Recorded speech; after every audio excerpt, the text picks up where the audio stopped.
Yo voy a hacer una exposición inicial y posteriormente tendremos, bajo la dirección y coordinación de Albina Ruiz, a 5 responsables de equipos económicos de diversos partidos que concurren a estas importantes elecciones en Perú. Y yo voy a tratar de fijar el marco en el que se sitúa hoy la situación de la economía peruana y de Perú.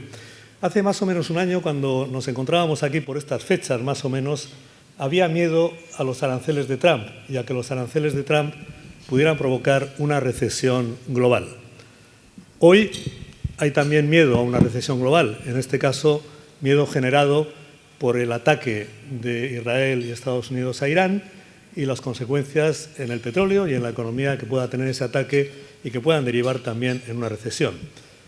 Los anuncios o avisos por parte de economistas o de analistas importantes de recesión global no son nuevos, se han producido casi en cada episodio adverso que ha vivido la economía en los últimos 25 o 30 años. Las Torres Gemelas, posteriormente la Segunda Guerra de Irak, posteriormente la crisis de Lehman en 2008, la crisis del euro el año 2011, el COVID el año 2020, la guerra de Ucrania el año 2022. Siempre ha habido en todos esos episodios anuncios por parte de economistas, de analistas, de que venía una recesión global. Y, sin embargo, no se ha producido. Y la temida recesión global por los aranceles de Trump, que el año pasado por estas fechas daban tanto miedo, tampoco se ha producido. Y no se ha producido porque las dinámicas de fondo de la economía global son muy sólidas, porque hay un modelo de crecimiento, ha habido y hay un modelo de crecimiento de la economía global que es enormemente sólido. Y es un modelo que tiene dos pilares fundamentales que son, por un lado, la innovación tecnológica permanente, en algunos casos, en muchos casos, muy disruptiva, más que innovación es disrupción, y por otro lado, un modelo financiero y monetario que ha sido capaz de suministrar a la economía y a los gobiernos los recursos financieros necesarios para un crecimiento económico continuo y, en el caso de los gobiernos, para sus políticas fiscales de gasto e inversión pública muy expansivas durante estas últimas 3 décadas. Esa combinación de innovación tecnológica, en algunos casos, como digo, disrupción, por un lado, una innovación disruptiva permanente, continua, esa combinación de esa innovación con un modelo monetario muy expansivo y con unas políticas fiscales también muy expansivas han dado lugar, o como resultado, a una economía que ha ido creciendo y que ha ido creciendo sin grandes problemas de inflación. El año 2022 hubo un episodio de inflación, pero fue transitorio. Ha ido creciendo sin grandes problemas, digo, de inflación, y ha ido también dando lugar o permitiendo que los beneficios empresariales hayan ido creciendo a la par que el propio crecimiento económico.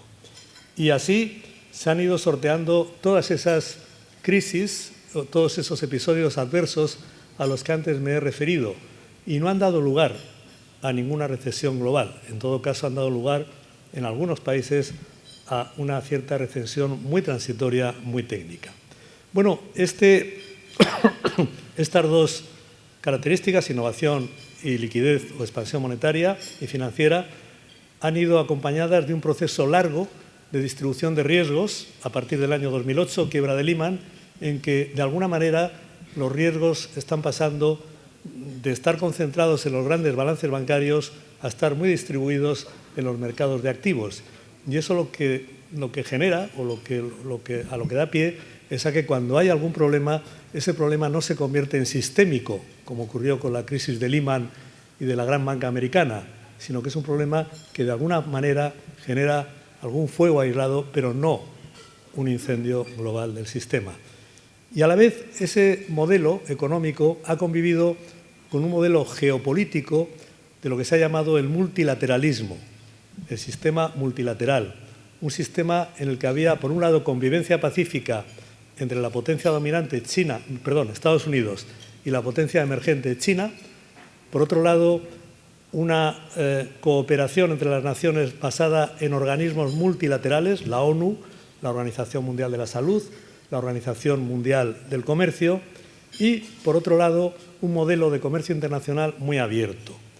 Ese modelo multilateral ha convivido con esa bonanza de la economía a lo largo de estas últimas décadas y ha funcionado bien. Pero, sin embargo, tanto el modelo económico como el sistema geopolítico multilateral han acabado generando problemas y desequilibrios y hoy están en profunda revisión. Prácticamente desde hace un año y medio están en profunda revisión, que ha sido todavía más, digamos, estimulada por el nuevo gobierno americano bajo la presidencia de Trump. Como digo, ese modelo ha funcionado bien durante varias décadas, ha dotado al mundo de estabilidad geopolítica, ha dotado al mundo de crecimiento económico, pero ha generado desequilibrios. Desequilibrios, en primer lugar, en el crecimiento. Hoy tenemos una economía global en la que el 10% de la población produce en torno al 60% del PIB, lo que quiere decir que el 90% de la población solo produce el 40-45% del PIB. Es un enorme desequilibrio que no es sostenible, es un modelo desequilibrado. En segundo lugar, desequilibrio comercial. Hemos llegado a una situación en la que básicamente hay un gran comprador, Estados Unidos, que ha venido absorbiendo en algunos años hasta el 50% del superávit comercial del resto del mundo. Tampoco es sostenible porque además ese comprador hay que financiarlo y va acumulando deuda externa y eso tampoco es sostenible. Desequilibrios también financieros porque los gobiernos de economías avanzadas, el gobierno norteamericano, los gobiernos europeos, el gobierno japonés, han ido acumulando una enorme deuda pública que en algunos casos supera el 100% del PIB, que en el caso de Estados Unidos está ya en el 125, por encima del 125% del PIB, en una cifra de en torno a 40 trillones, millones de dólares. Por tanto, desequilibrios que de alguna manera son todos ellos insostenibles. Y además, el llamado modelo multilateral lo que ha generado es que China ha ido consiguiendo una situación, digamos, de mayor protagonismo, ha ido acaparando inversiones y también áreas del comercio internacional de forma creciente, sobre todo a raíz de su entrada el año 2001 en la Organización Mundial del Comercio, y ese ascenso, por decirlo así, de China ha inquietado a Estados Unidos, que tras la llegada de Trump ha considerado que hay que cambiar el orden multilateral y hay que ir a un orden, en todo caso, multipolar, en el que Estados Unidos, y así lo ha manifestado el documento de Estrategia Nacional de Seguridad publicado el pasado diciembre, el NSS 2025, Estados Unidos quiere volver a ser la potencia dominante y quiere ser líder en inteligencia artificial y quiere para ello dominar la energía, y eso tiene mucho que ver con lo que ha pasado en Venezuela, con lo que está pasando en Irán, y quiere para ello marcar el territorio con la potencia emergente China y, por tanto, quiere cambiar el sistema multilateral hacia un sistema, en todo caso, multipolar. Lo interesante del momento actual, de hoy, del momento en que nos encontramos ahora mismo, es que realmente estamos en pleno cambio de modelo. De alguna manera está muy claro, y creo, lo decía este mismo domingo la presidenta de la Comisión Europea, Ursula von der Leyen, decía, no vamos a volver ya al viejo modelo. El que crea que se va a volver al viejo modelo porque Trump pierda las elecciones de midterm o cualquier otro evento, está equivocado. Este es un cambio de fondo, este es un cambio muy de fondo. En lo que se refiere a la economía, es un cambio enormemente, digamos, profundo. Y, de alguna manera, lo interesante, como digo, es que estamos ahora en pleno cambio y lo interesante, o todavía lo más interesante, es que los mercados financieros, tras un rechazo inicial, el rechazo que se produjo básicamente en el primer trimestre del año pasado, ahora están diciéndonos de alguna manera que ese nuevo modelo de crecimiento global creen que puede funcionar. ¿Y por qué los mercados financieros están tan positivos? Si hacemos omisión de estos días, de estos últimos días, de lo que ha pasado de lunes a hoy como consecuencia de la guerra de Irán, los mercados desde el mes de abril del año pasado al mes de, prácticamente al 28 de febrero de este año, han tenido una subida histórica, una subida realmente espectacular. Esa subida, una subida con muy pocos precedentes en la historia de los mercados financieros y enorme, lo cual indica que los mercados financieros están recibiendo de manera muy positiva ese cambio hacia un nuevo modelo de crecimiento global.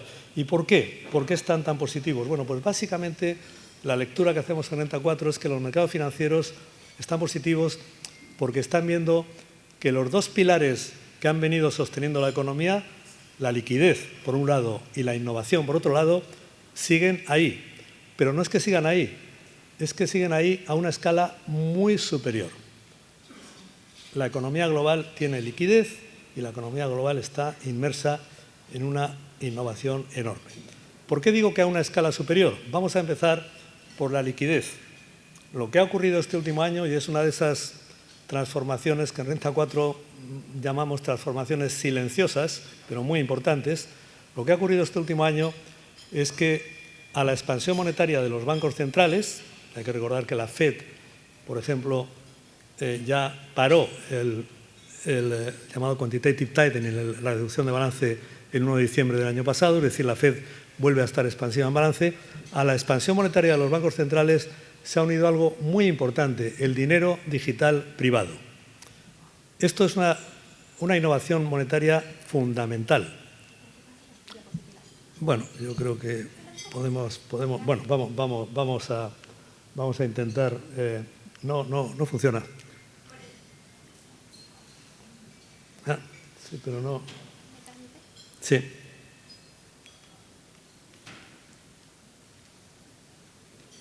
No funciona. Bueno, estaba comentando que los mercados financieros de alguna manera descuentan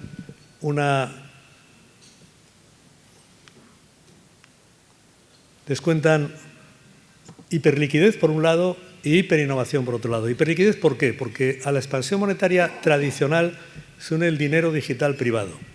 El año pasado ha habido una ley fundamental en Estados Unidos, la ley Genius, promulgada el pasado mes de julio, que regula la emisión de stablecoin.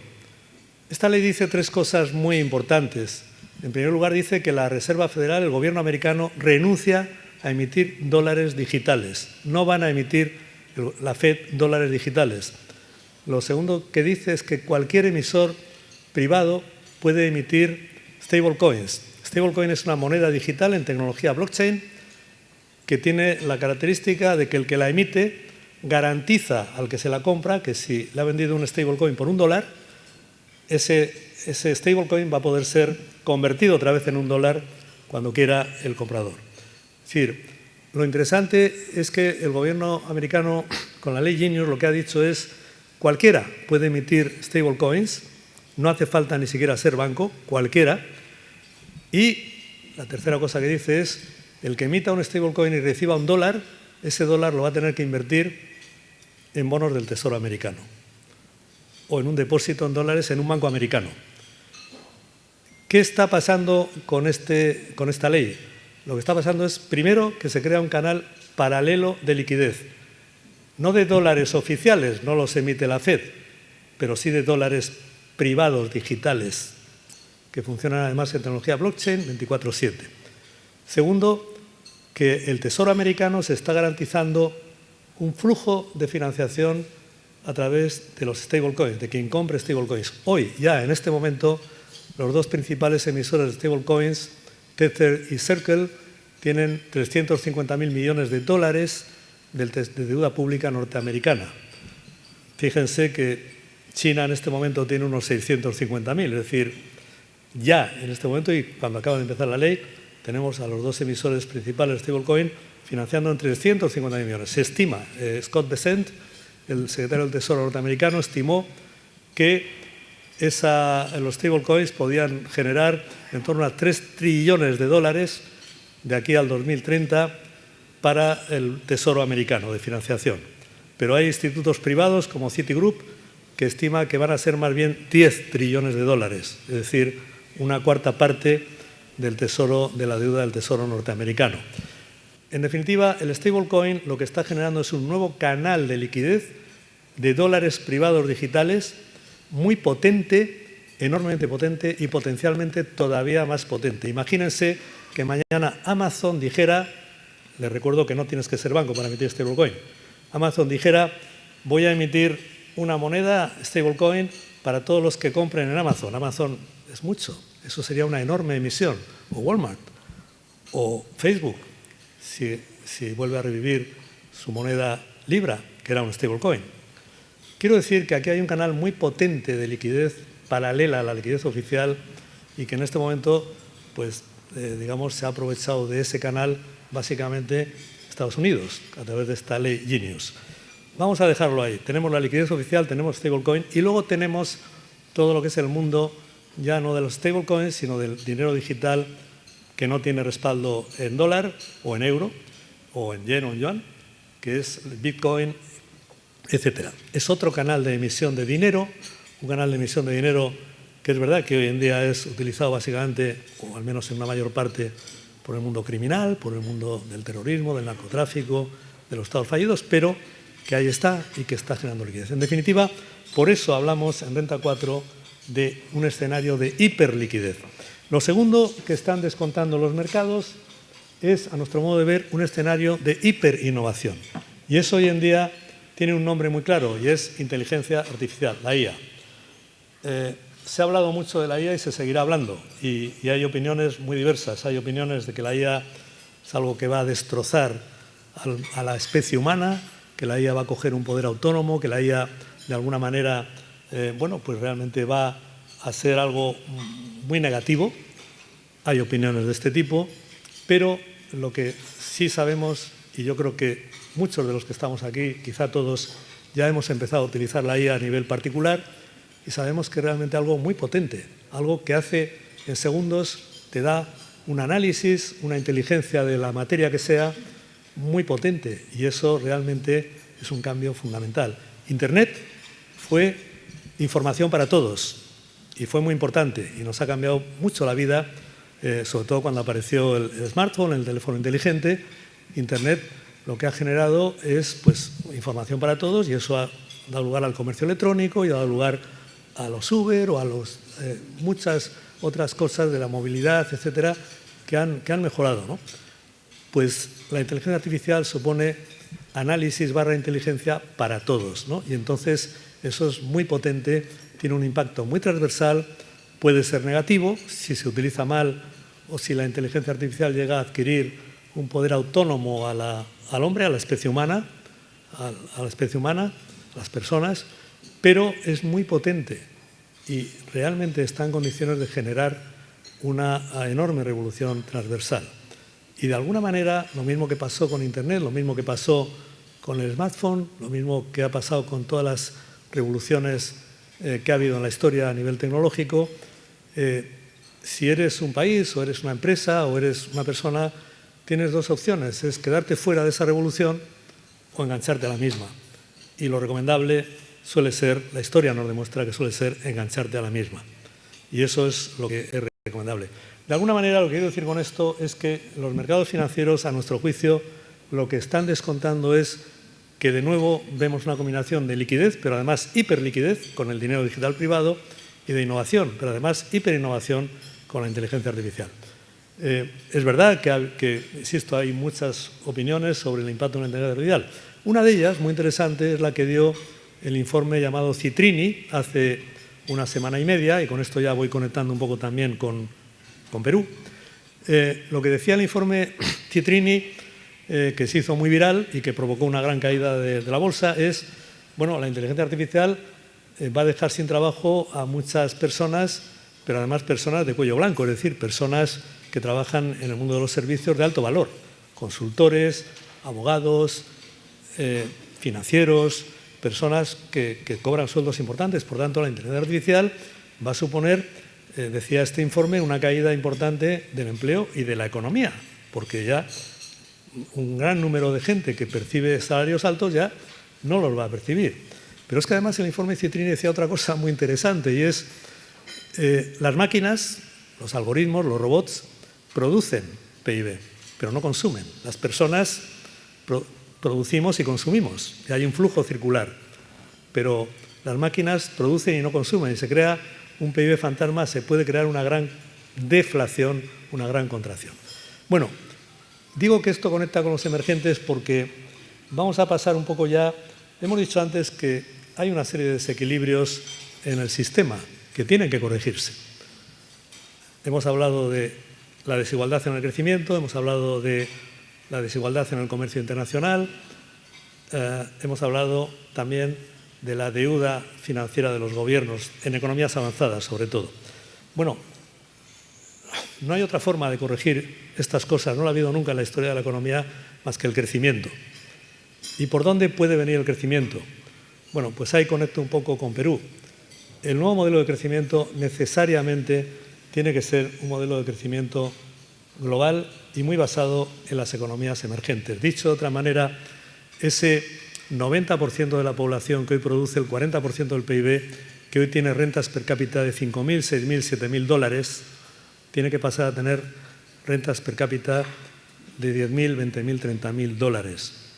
No hay otra forma de crecer en la economía que tenemos. Lo he dicho aquí otros años, pero creo que cada vez es más claro, más que generar mercados domésticos importantes en las economías emergentes, en esos 4.000 millones de personas de Asia, en esos 700 millones de personas de Latinoamérica, generar capacidad de compra, generar mercados domésticos que equilibren el crecimiento económico, que equilibren el comercio internacional y que permitan a las economías tan endeudadas, normalmente Estados Unidos, Europa, Japón, ir saliendo poco a poco de su situación de deuda. Crecimiento positivo, años y algo de represión financiera son la única forma de acabar o de tratar de abordar la deuda, ¿no?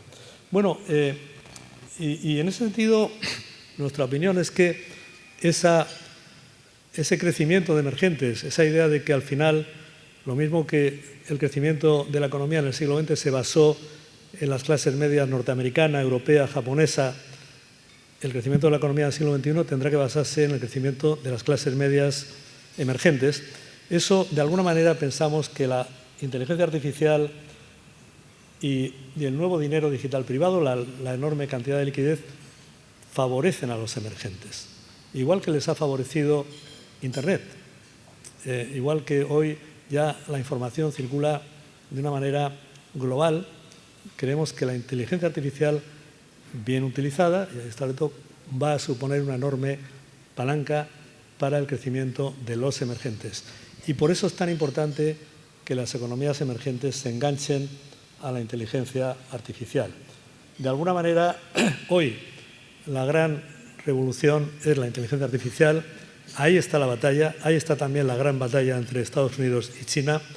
Ahí está, de alguna manera, la explicación de lo que ha pasado en Venezuela, de lo que está pasando en Irán, porque realmente la inteligencia artificial necesita mucha energía, los centros de datos, etcétera, y eso realmente se hace, hay que acumular energía. Estados Unidos quiere también ser el líder en lo que es disponibilidad de energía. Bueno, de alguna manera quiero decir con eso que, ¿por qué decíamos que al principio que Perú, y ya con esto pues también voy poniendo fin a mi intervención, ¿por qué decíamos que Perú, que todo esto es positivo para Perú y puede ser potencialmente muy positivo? Bueno, en primer lugar, si estamos diciendo que el nuevo modelo de crecimiento pasa por los emergentes, no hay duda de que la economía peruana está ahí. Es una economía que puede y debe mejorar en términos de renta per cápita, de menor desigualdad en lo que es la población y el acceso a los recursos y el acceso al capital. Es una economía que tiene que ser favorecida por ese crecimiento de emergentes, ¿no? ¿Qué tiene Perú de bueno? Luego hablaré también de lo malo. Perú tiene de bueno que tiene una macro espectacular. Perú tiene, hoy en día crece, grosso modo, voy a dar cifras un poco redondas, al 3%, tiene una inflación al 2%, tiene superávit comercial exterior, tiene déficit público en torno al 2%, es decir, muy controlado, tiene una deuda pública que está ligeramente por encima del 30%, por tanto, tiene una situación macro espectacular. ¿Qué tiene además Perú? Tiene lo que necesita el mundo. Tiene energía y tiene alimentos y tiene materias primas. Lo que necesita el mundo. La IA necesita muchas materias primas. La IA consume mucho cobre, mucha plata, los centros de datos. Perú tiene eso y, por tanto, tiene lo que necesita el mundo y lo tiene. Por tanto, en ese sentido es un ganador potencial. ¿En qué, de alguna manera, no está tan bien Perú o no está bien Perú? Bueno, en primer lugar, Perú tiene, la economía peruana, que tiene esa fortaleza macroeconómica que he comentado, tiene fragilidades estructurales. Tiene fragilidades estructurales no pequeñas. Tiene institucionalmente un sistema político que tiende o ha tendido en los últimos años a mucha inestabilidad, y eso en general no es algo que sea bueno. Había un economista norteamericano, premio Nobel, que decía: el principal activo económico de Estados Unidos es que cada 4 años hay elecciones y siempre el primer martes después del primer lunes de noviembre, y siempre cada 4 años, y así desde hace 200 años, ¿no? Esa estabilidad institucional es un activo. Perú ahí tiene bastante que mejorar en el marco institucional, en generar mayor estabilidad política. Perú tiene un sistema tributario y de hacienda pública que no es bueno y que genera o mantiene mucha informalidad laboral y mucha economía sumergida, y eso no es bueno. Un país moderno no tiene que superar esa fragilidad, tiene que tener un buen sistema tributario y además tiene que tener economía, no tanta economía sumergida, no tanta economía informal. Perú tiene una fragilidad estructural en la falta de una clase media amplia y con renta per cápita adecuada. Es algo que Perú necesita para progresar. No puede quedarse en esa trampa del ingreso medio, no puede quedarse en ser un país que exporta materias primas, que exporta fruta, que exporta pescado, que exporta minería, pero que no es elaborada, sino que entonces genera muy poco valor añadido. Hay que cambiar el modelo. Y ahí es muy importante que se enganche a la revolución tecnológica, a la inteligencia artificial. ¿Y cómo está Perú en inteligencia artificial? Pues no está bien. Digamos, ha empezado, pero no está bien. En Perú hay algunos proyectos, ustedes los conocen mejor que yo, tanto de centros de datos como hay un programa de startups que ha impulsado el gobierno. Las empresas peruanas están invirtiendo bastante en inteligencia artificial, pero comparativamente es muy poco. La inteligencia artificial necesita realmente mucha inversión. Como ustedes saben, en Estados Unidos se está hablando de los llamados hiperescaladores y se está hablando de la enorme inversión que hacen estos hiperescaladores. Perdón, porque voy a ir ya... Bueno, no, he pasado un poco por encima de todo el tema de materias primas. Podríamos haberlo analizado, pero voy a, como el tiempo se impone. Digamos que en ese sentido Perú necesita atraer más inversión. Los llamados hiperescaladores, es decir, Amazon Web Services, Google y Azure, Microsoft, no están invirtiendo en Perú lo mismo que invierten en Brasil o en Chile. Chile se ha convertido ya en el segundo hub de inteligencia artificial en América Latina porque tiene condiciones muy buenas de energía, de agua, para centros de datos. Pero es que Perú tiene las mismas o mejores. Por tanto, y Perú tiene esa capacidad logística, esos 2 puertos, Callao y Shanghái, y los que pueda hacer. Perú está muy bien situado para que los grandes hiperescaladores inviertan en inteligencia artificial en Perú. Sé que hay algún ya en marcha centro de datos, pero es muy poco, hace falta más. Y hace falta también una narrativa estratégica por parte del gobierno peruano y conjunta con el sector privado. Esto es muy importante. Los países que lo han hecho han atraído ese hub de inversiones en inteligencia artificial. El caso de Brasil es muy claro, pero también el caso de Chile, como decía. Y repito, es que Perú tiene las condiciones, tiene energía, tiene agua, tiene esa capacidad de que aquí se instalen, tiene esa capacidad logística, se instalen centros de datos de manera, yo diría que fuerte, y se instalen inversiones de inteligencia artificial, ¿no? Y por tanto, yo creo que está muy claro es que Perú necesita inversión. Nosotros en Renta 4 siempre venimos diciendo lo mismo desde hace 40 años, y es que la inversión junto con la educación es la palanca más potente de mejora de la sociedad y de mejora, por tanto, de la vida de las personas. Perú, igual que todos los emergentes, necesitan inversión. Y lo bueno es que el inversor quiere invertir en Perú y en otros emergentes porque hay un buen retorno del capital. Lo que necesita es un poco un marco institucional que dé fiabilidad, que dé confianza para que llegue esa inversión. El mundo emergente necesita muchísima inversión. No habrá mejora de los emergentes si no hay inversión. Pero si hay inversión, el mundo emergente, hace poco oía un economista norteamericano, Jeffrey Sachs, de Harvard, que daba una conferencia en Pekín y daba un pronóstico un poco atrevido, ¿no? Pero yo creo que muy interesante. Él decía, en el año 2100, África, Asia y LATAM serán casi el 90% del PIB global. Y daba unas proyecciones de población y unas proyecciones también de PIB, ¿no? Pero claro, para que la población se convierta en PIB hace falta inversión, si no, no. Si no hay inversión, si no hay un capital de funcionamiento, por mucha población que haya, no se sale de esa trampa del ingreso medio, ¿no? Por tanto, necesita inversión. Y la inversión necesita otra cosa que es infraestructuras de inversión, es decir, mercados financieros, mercados de capitales. Yo diría que la inversión en Perú es necesaria en infraestructuras tradicionales, carreteras, etcétera. Es muy claro que Perú, con una mejora en sus infraestructuras tradicionales de comunicaciones, podría generar muchísimo más turismo. Lo hemos visto todos los que hemos hecho turismo por Perú, como bueno, pues si hubiera unas conexiones buenas entre unas zonas y otras, habría muchísimo más turismo, ¿no? Infraestructuras tradicionales, infraestructuras digitales, sobre todo centros de datos, centros de memoria, de almacenamiento de memoria y inteligencia artificial.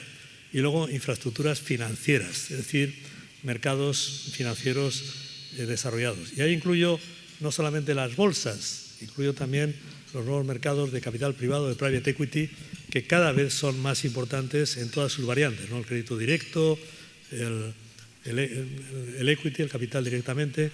Y esa sería un poco la idea con la que yo pues, quisiera dejar un poco para este debate que viene a continuación, que realmente el nuevo gobierno, sea el que sea, creo que debería tener esa prioridad de fomentar la inversión en Perú, la inversión interna, doméstica y la inversión también global, ¿no?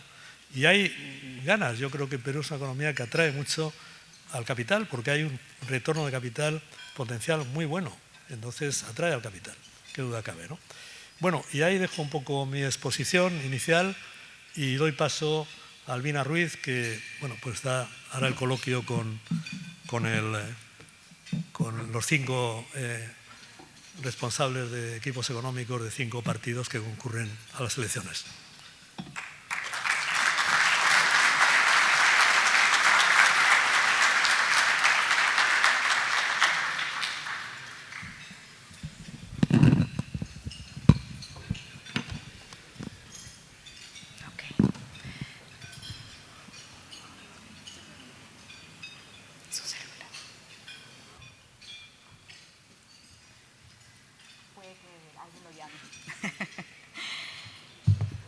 Bueno, muchísimas gracias. Bueno, valioso el aporte. Yo me voy a presentar, para mí es un poco más práctico así. Mi nombre es Albina Ruiz, gracias a todos por estar aquí presentes y gracias, quiero empezar justamente agradeciendo a Renta 4 por la invitación, Juan Carlos Zureta, presidente de Renta 4 también, a Pablo Leno, gerente general de Renta 4 y en verdad a todo el equipo que ha hecho posible este encuentro. Estamos a un mes de las próximas elecciones y es muy importante que podamos contar con los 5 o 6 principales partidos políticos encargados de presentar propuestas que definan el rumbo económico del país para los próximos años. Vamos a tener la oportunidad de conocer de cerca quiénes están detrás de cada una de estas propuestas económicas en un momento particularmente especial y a la vez complejo en el Perú, ¿no? Juan Carlos Zureta lo definía bastante bien, cuáles son las brechas que tenemos que superar, ¿no? Hay muchos desafíos, se ha presentado ahora último, por ejemplo, el problema de la seguridad energética en nuestro país. Así es que vamos a escucharlos uno a uno. Yo los voy a invitar a cada uno para que se ubique en estas sillas y la dinámica va a ser la siguiente. Tenemos algunas interrogantes para ellos, van a poder responder en un lapso de 2 minutos aproximadamente cada uno de ustedes. También, por cierto, señalar que estamos siendo todos vistos a propósito de innovación a través del canal de YouTube en streaming de Renta 4. Así es que, sin más preámbulo, vamos a iniciar, ¿no?, esta ronda con los panelistas que hoy nos acompañan. En primer lugar, quería invitar aquí que venga al escenario Marco Vinelli. Él es economista, él es jefe del plan de gobierno de Fuerza Popular, que lleva como candidata a Keiko Fujimori como candidata a la presidencia. Vamos también a invitar aquí a Óscar Lozán. Él es jefe del plan de gobierno de Renovación Popular, que lleva como candidato a la presidencia a Rafael López Aliaga. También tenemos la presencia de Tania Rodas. Ella es vocera de Alianza para el Progreso, que lleva como candidato a César Acuña, candidato a la presidencia de la República. Gracias por estar con nosotros. Guillermo Aliaga es autor del plan de gobierno y vocero de Somos Perú. En algunos casos también ellos postulan a la próxima Cámara bicameral que tendremos en nuestro país, Cámara de Senadores, Cámara de Diputados. Y también contamos con la presencia de Jaime Delgado. Él es vocero del plan de gobierno de Ahora Nación, que lleva como candidato a Alfonso López Chau, candidato a la presidencia del Perú. El objetivo de esta conversación es escucharlos, ¿no?, saber cuáles son sus propuestas y tener un debate serio sobre el plan en el rubro económico que ellos plantean para el país de llegar a la presidencia de la República en un escenario, en un contexto bastante complejo. Muy bien, dicho esto, vamos a empezar sin mayor rodeo. Me voy a ubicar por acá. Gracias, gracias por estar con nosotros. A ver, en principio queríamos empezar con Tania para que nos comente cuál cree usted que es la propuesta más importante de su partido, en este caso Alianza para el Progreso. Tiene 2 minutos. Sí, vamos a acercarle los micrófonos. Sí, por favor. Gracias. Muchas gracias, Albina, y saludar al público en general y a los invitados de los diferentes partidos políticos.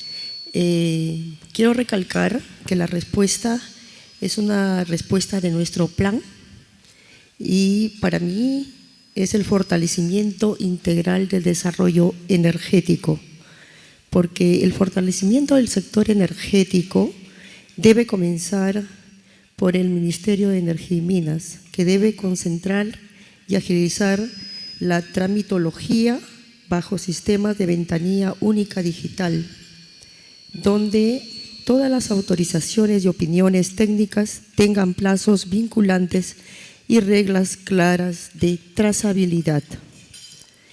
La extinción del Perú Petro, dada la ineficiencia registrada en los últimos años y la serie de problemas que ha generado con la mala elección de operadores de pozos petroleros, masificación y transporte de gas vía adendas que incentivan una mayor participación de la inversión privada, cerca de 2.500 millones de dólares de inversión que se apoyará para que sean ejecutadas en la oportunidad requerida. Con el transporte de gas hacia el sur se podrá viabilizar la industria petroquímica en esta zona del país que hoy, bueno, todos conocemos, ¿no? Esto no debe pasar nunca más en nuestro país. Apoyo decidido al nuevo boom petrolero.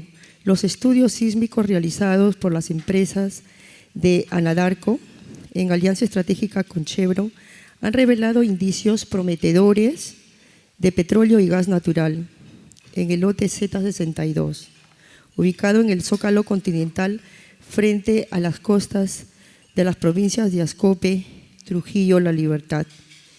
De confirmarse estas reservas comercialmente viables, el impacto que tendrá este hallazgo en nuestra economía será espectacular, porque va a duplicar el PBI de los hidrocarburos. Entonces, se reconfigurará el sector de hidrocarburos y fortalecerá la seguridad energética del país. Muy bien, muchísimas gracias. Marco Vinelli viene como él es economista y es jefe del plan de gobierno de Fuerza Popular. La misma pregunta, ¿cuál considera usted que es la medida más importante de Fuerza Popular en materia económica? Primero que nada, buenos días con todos. Muchas gracias, Albina, y a los organizadores por esta invitación. Les traigo un saludo de nuestra candidata Keiko Fujimori. Nosotros hemos propuesto, dentro del plan de gobierno, para los próximos 5 años, primero, garantizar el orden y la estabilidad en el país. ¿Qué significa eso? Significa que respetaremos la autonomía del Banco Central de Reserva y ajustaremos el déficit fiscal con una proyección hacia el 1% hacia el 2031. Segundo, necesitamos un shock desregulador de la economía.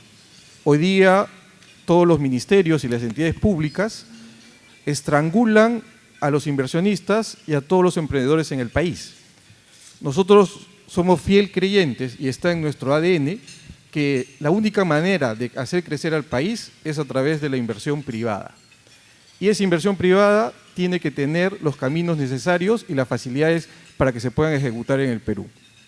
Por eso, la principal propuesta que tenemos es activar los 64.000 millones de dólares en inversión minera que hay en el Perú, así como construir la infraestructura necesaria que requiere el país. Ahí estoy hablando de la carretera central, los 4 metros de Lima, los metros de cercanía y las demás carreteras, puertos y aeropuertos que tiene el Perú. Creemos, repito, en el orden y la estabilidad y en la inversión privada para poder hacer crecer al Perú nuevamente. Muchísimas gracias, Albina. Gracias. Vamos ahora a escuchar a Jaime Delgado. Él viene como vocero del plan de gobierno de Ahora Nación con Alfonso López Chau. Jaime. Si me permites, Albina, pararme para que puedan desde atrás también podernos escuchar mejor. En primer lugar, disculpen mi vestimenta, yo no sabía que era una cosa tan formal, pero bueno. Ahora Nación, presidida por Alfonso López Chau, doctor en Economía por una de las mejores universidades de América Latina, de la Autónoma de México, rector de la Universidad Nacional de Ingeniería y miembro del directorio del Banco Central de Reserva. Nuestro símbolo es el casco. ¿Por qué el casco? Porque el casco simboliza la construcción. Queremos construir una nación en libertad, con democracia, con oportunidades para todos. ¿Para qué? Para que esa visión de conjunto nos lleve a ser un país desarrollado. Si ustedes consultan su ChatGPT, su IA, y hacen la pregunta, ¿cuántos años necesitaría el Perú para ser un país desarrollado? 64 años. Si seguimos haciendo lo que hasta ahora hemos hecho. Pero solo 20 años si hacemos lo que se debe hacer, fortalecer la institucionalidad del país, la eficiencia en la gestión pública. Si industrializamos el país dándole valor agregado a nuestras materias primas que se las están llevando como desmonte, las tierras raras más valiosas se las están llevando de regalo. Pero además tenemos que generar eficiencia en la administración pública. Mucho dinero puede ser una bendición o puede ser una maldición. Vayan a provincias del país que reciben 500 millones de canon minero. Y ustedes dirán, wow, deben ser unas potencias, ¿no es cierto? Desde hace 20 años recibiendo 500 millones de soles.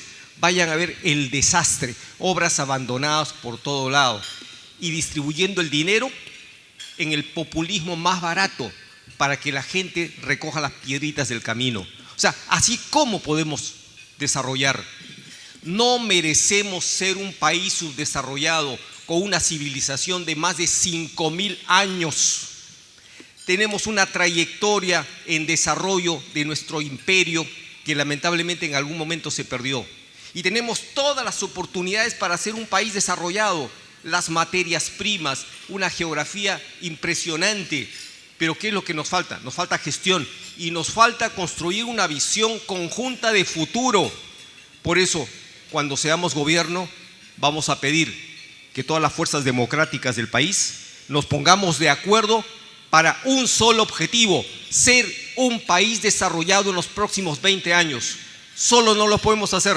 Tenemos que unir todos los esfuerzos, sector público, privado, empresarial, social, hacia ese objetivo. No nos merecemos otra cosa y no merecemos estar como estamos actualmente. Muchas gracias. Tiempo cumplido. El turno ahora para Óscar Lozán.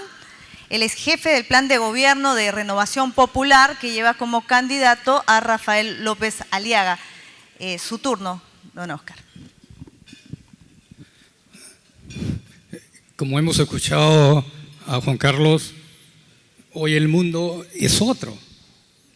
Hoy tenemos que adaptarnos rápidamente a estos cambios del mundo. Sin embargo, hemos visto que el 2025 hemos tenido un récord de inversiones del sector público, más de 50.000 millones de soles. Tenemos por un lado el boom de la minería con buenos precios, el boom de la agroindustria con más de 15.000 millones de exportaciones. Sin embargo, todo eso no se siente en los bolsillos de la gente. Todo eso no ha permitido recuperar los 10 puntos de clase media que se ha perdido en los últimos años. Por eso que el plan de gobierno de Renovación Popular es un plan de gobierno disruptivo, comenzando con una reforma profunda del Estado. Reducir ministerios de 19 a 6 nos va a permitir eliminar excesos y grasas que hay en el sector público. El presupuesto de la República son 250.000 millones. La Contraloría General de la República hace 5 años determinó que más o menos 20% de ese presupuesto se va en corrupción y malas obras.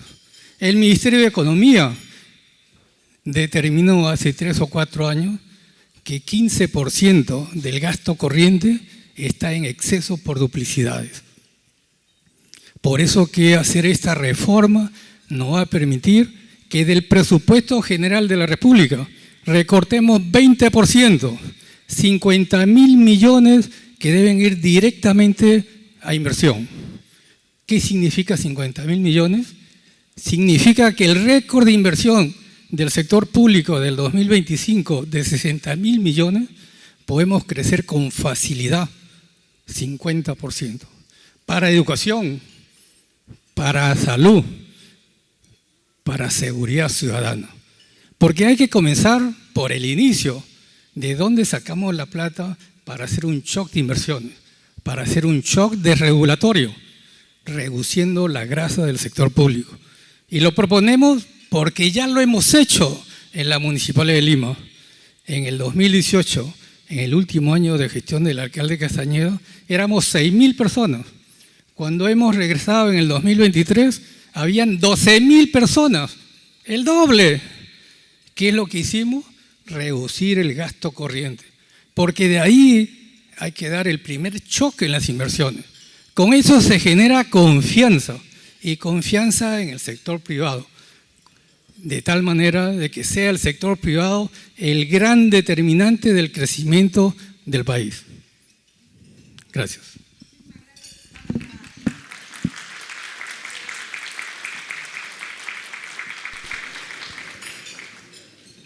Terminar esta primera parte con Guillermo Aliaga. Él es autor del Plan de Gobierno de Somos Perú que lleva como candidato a George Forsyth. Hasta hace poco teníamos como presidente a José Gerí, también de la misma agrupación política. Su turno, Guillermo. Bueno, muy buenos días con todos los presentes. Gracias a Renta 4 por habernos invitado como Partido Democrático. Somos Perú propone dos cosas puntuales para poder responder cuál sería la medida económica más importante que propone nuestro partido. Primero, un programa bastante ambicioso que se llama Perú Transforma. Creo que para todos no es novedad saber que el Perú siempre ha sido un país que se ha concentrado mucho en la exportación de materias primas. Hemos tenido el boom de guano, el caucho y hoy en día pues tenemos ciertamente los minerales. Y no precisamente porque los minerales hayan sido mejor explotados o haya mejor exploración, sino simplemente porque nos hemos visto bendecidos porque el precio de los minerales efectivamente ha subido. El día de hoy tenemos el oro en casi $5.100 la onza. ¿Y eso tiene que ver con una política fiscal? ¿Eso tiene que ver con una política monetaria? No, simplemente hemos sido una veleta de paso que a Dios gracias ha ido hacia arriba. Perú Transforma, ¿qué es lo que propone? Industrialización. No estamos hablando de recortes de beneficios laborales, no estamos hablando de un shock de inversión por parte del Estado, simplemente destrabar la burocracia y facilitar mediante espacios especiales de tributación diferenciada para poder incentivar que haya industria en el Perú. Pero no solamente industria minera, sino también agroexportadora, porque consideramos desde Somos Perú que para poder hacer un crecimiento real y también comenzar a hacer el cierre de brechas sociales, necesitamos una generación de empleo constante. Y para eso, ¿qué se necesita? Ir a la industria que genera la mayor cantidad de empleos. Eso significa la agroindustria, para lo cual no proponemos una revisión de las normas de agroexportación. Muy por el contrario, el cumplimiento de las mismas, para lo cual SUNAFIL tiene que tener un valor preponderante. Y el segundo eje sobre el cual hemos de trabajar es estabilidad jurídica. Desde Somos Perú no creemos que partidos tengan que estar a la cabeza para poder cambiar los mandatarios cuantas veces consideran. Hoy en día más del 62% de la población no estuvo de acuerdo con un cambio repentino del señor presidente de la República. Nosotros somos respetuosos, pero eso a ojos del extranjero no es muy bien visto. Desde Somos Perú, estabilidad jurídica y también el programa Perú Transforma. Muchas gracias. Muy bien. Ahora sí, vamos con la segunda interrogante. Quería empezar con usted, Jaime, con relación a si es que desde ahora Nación van a realizar o tienen previsto algún cambio en el sistema actual de impuestos. Bueno, el tema tributario es un tema muy sensible porque tenemos una enorme evasión y elusión tributaria. Y un país no puede avanzar si todos no contribuimos, porque servicios de salud, servicios de educación, servicios de seguridad e infraestructura se hacen con el pago de los impuestos. Y tenemos que simplificar los procesos y los regímenes tributarios para facilitar incluso que hoy pequeñas empresas o microempresas puedan crecer, porque al parecer es un castigo el crecer y convertirse de micro en pequeña, ya es un castigo respecto al régimen tributario. Por otro lado, se tiene que garantizar condiciones igualitarias para todos los contribuyentes, porque hemos visto casos escandalosos en donde a una pequeña bodeguita que se olvidó de declarar o no dio una factura, la cierran inmediatamente. Y sin embargo, la gran empresa puede litigar 20 años y no pagar impuestos, y eso no es justo, ¿verdad? Entonces, nosotros necesitamos ampliar la base tributaria con una simplificación administrativa y tributaria, simplificando los regímenes tributarios y garantizar una mayor eficiencia de la SUNAT. Hoy con el empleo de inteligencia artificial, hoy con todo el seguimiento que se puede hacer de bancarización en todas las operaciones, es mucho más fácil establecer quién paga y quién no paga. Pero además aquí hay un serio problema: la minería ilegal. La minería ilegal se está llevando nuestro oro sin contribuir con absolutamente nada. Vayan a ver la Amazonía peruana, los que han tenido oportunidad de ver la cantidad de dragas que están destruyendo nuestra Amazonía. en beneficio personal, en beneficio de unos grupos. Y lamentablemente nuestro Congreso, nuestros gobiernos no han enfrentado debidamente esto. Y si nosotros no hacemos nada por enfrentar esta situación, en esta campaña política, donde seguramente va a haber millones de soles o de dólares financiando partidos políticos que representan a estos grupos precisamente en el Parlamento y en el gobierno, pero no solamente ahí, sino en todas las instancias del gobierno, desde la municipalidad más pequeñita. Eso se tiene que acabar, porque de lo contrario no podríamos ser un país viable si no hay transparencia y honestidad y luchamos contra este crimen, esta depredación de todos nuestros recursos. Gracias. Tiempo cumplido. Muy bien. Marco Binelli, en ese sentido, ¿Fuerza Popular propone algún cambio, ampliar la base tributaria o cuál es la propuesta? Sí, muchas gracias. A ver, ¿me escucha? Gracias. Nosotros en el tema tributario y con SUNAT, básicamente lo que proponemos es, primero, cambiar el rol que tiene hoy día SUNAT. Hoy día SUNAT persigue a todos los empresarios o emprendedores en el país y lo que queremos es que en lugar de combatir la informalidad pueda en realidad hacer formalidad.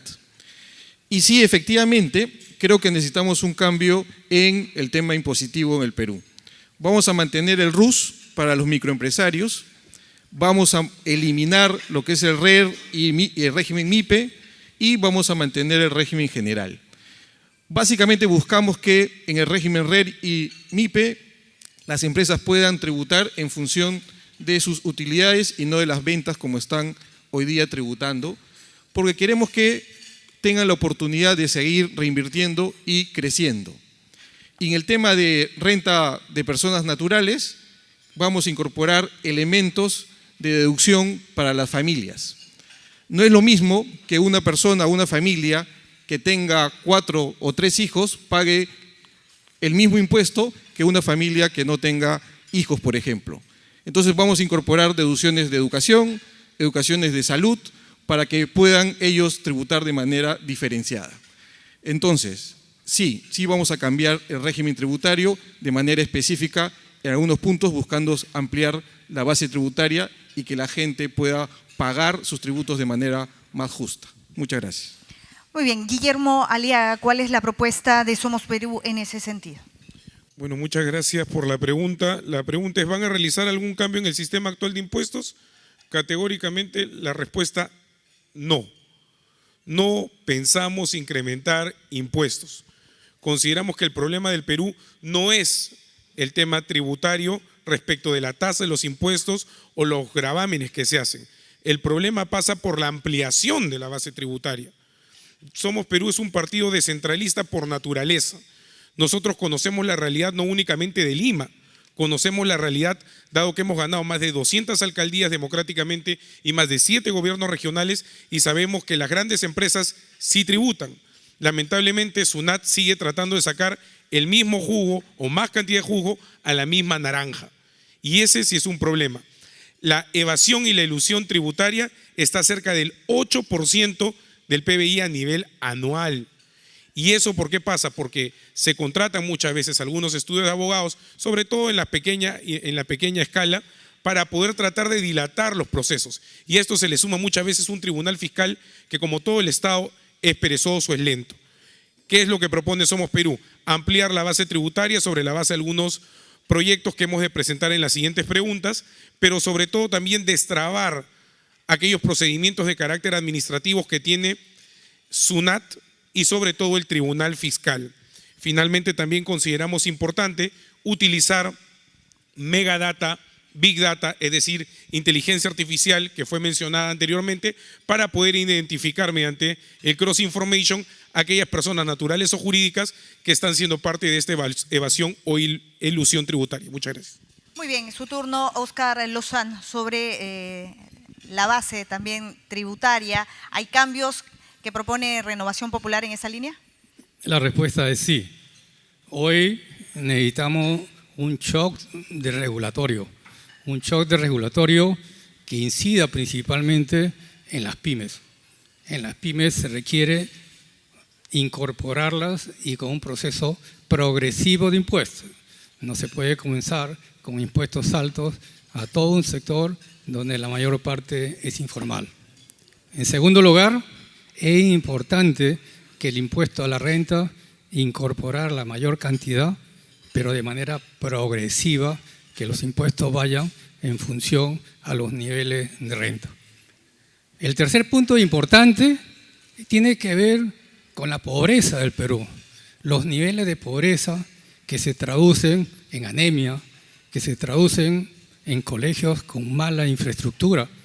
De los 60.000 colegios, tenemos que 7 de cada 10 no tienen agua, no tienen luz, no tienen infraestructura de saneamiento.